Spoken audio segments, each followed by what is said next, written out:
chapter 16.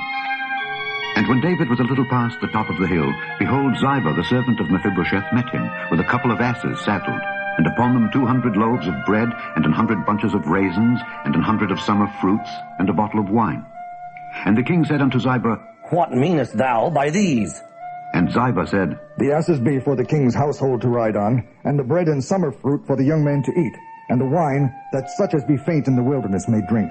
And the king said, And where is thy master's son? And Ziba said unto the king, Behold, he abideth at Jerusalem, for he said, Today shall the house of Israel restore me the kingdom of my father.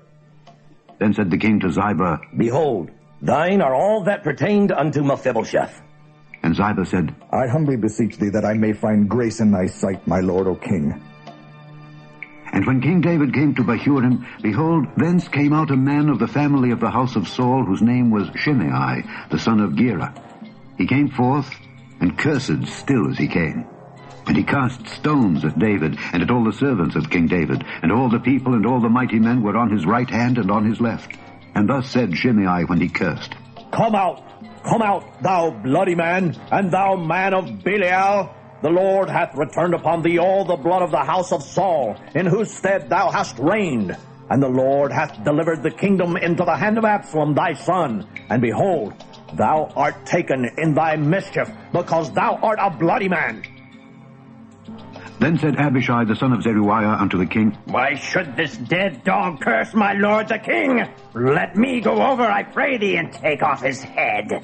And the king said, What have I to do with you, ye sons of Zeruiah? So let him curse, because the Lord hath said unto him, Curse David. Who shall then say, Wherefore hast thou done so? And David said to Abishai and to all his servants, Behold, my son, which came forth of my bowels, seeketh my life. How much more now may this Benjamite do it? Let him alone, and let him curse, for the Lord hath bidden him.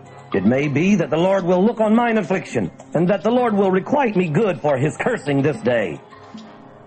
And as David and his men went by the way, Shimei went along on the hill's side over against him, and cursed as he went, and threw stones at him, and cast dust. And the king and all the people that were with him came weary, and refreshed themselves there. And Absalom and all the people, the men of Israel, came to Jerusalem, and Ahithophel with him. And it came to pass, when Hushai the Archite, David's friend, was come unto Absalom, that Hushai said unto Absalom, God save the king! God save the king! And Absalom said to Hushai, Is this thy kindness to thy friend? Why wentest thou not with thy friend? And Hushai said unto Absalom, Yea, but whom the Lord and this people and all the men of Israel choose, his will I be, and with him will I abide. And again, whom should I serve? Should I not serve in the presence of his son? As I have served in thy father's presence, so will I be in thy presence. Then said Absalom to Ahithophel, Give counsel among you what we shall do. And Ahithophel said unto Absalom, Go in unto thy father's concubines, which he hath left to keep the house, and all Israel shall hear that thou art abhorred of thy father. Then shall the hands of all that are with thee be strong. So they spread Absalom a tent upon the top of the house, and Absalom went in unto his father's concubines in the sight of all Israel. And the counsel of Ahithophel, which he counseled in those days, was as if a man had inquired at the oracle of God. So was all the counsel of Ahithophel, both with David and with Absalom.